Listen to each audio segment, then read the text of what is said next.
G'day, Jacob here again. At Business Depot, we're privileged to work with a number of startup businesses, and while a lot of them are looking for our accounting support to make sure that they get structured the best way from day one, a number of them do still want to have a catch up or a coffee or even engage with us in an advisory space to make sure that their business is going from startup to scale up as rapidly as possible. There's one question I get asked sometimes, but frankly, I don't get asked often enough, and that's whether or not this idea for a business is a good idea.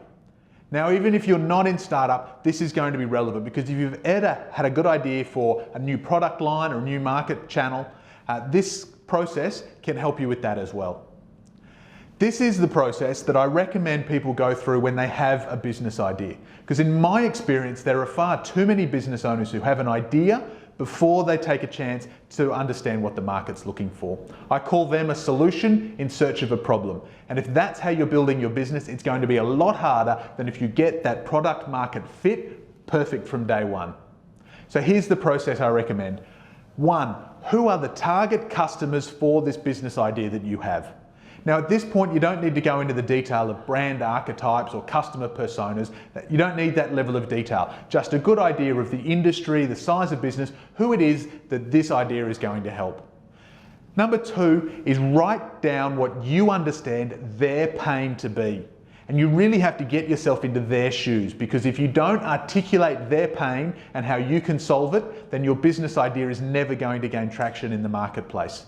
And the third step is you want to go and interview at least 10 of these target customers and have a conversation about their pain and about how you can solve that problem. Ideally, you talk to at least 25 potential customers. And this is very much an interview process. You're asking questions, you're looking to learn. You are not, under any circumstances, to sell them anything in this conversation. What you want to ask, having talked about their pain and your solution, is whether they feel this is a good business idea. And you will get one of 3 responses. The first response you will get is yes. Yes, I think this is a good business idea. The second response you'll get is no. No, I don't think this is a good business idea. Here's the thing. Most first-time startup business owners that I talk to think no is the worst possible answer they could get. It's not. No sparks a conversation for how it could be improved, how you could better understand their pain to solve their problem better. The worst response you can get is yes, is somebody telling you, yes, this is a great business.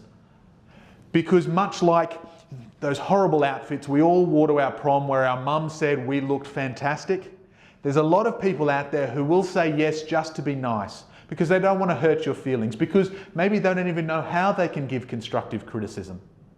So you'll hear a lot of people saying yes, and that does not help you with your business, because you may invest on a lot of yeses that never actually turn into reality when you need people to buy, when you need the money. The only answer you want to hear, and the answer you need to keep going through this process until you start getting, is take my money.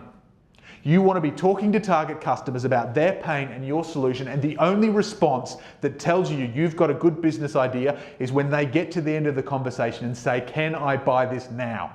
How much does this cost? Where can I send my money? Because that means they're committed. They are truly interested. They're not just saying yes to be nice to your feelings. Business is not about being nice. Business is about truly solving pain and adding value. So if you think you've got a great idea, don't be afraid to find those target customers, go and have those interviews and ask that question. Listen for the real answer, because if you do that, you'll be head and shoulders above so many other startups I see that are struggling and they don't know why, because they failed to do this one simple step.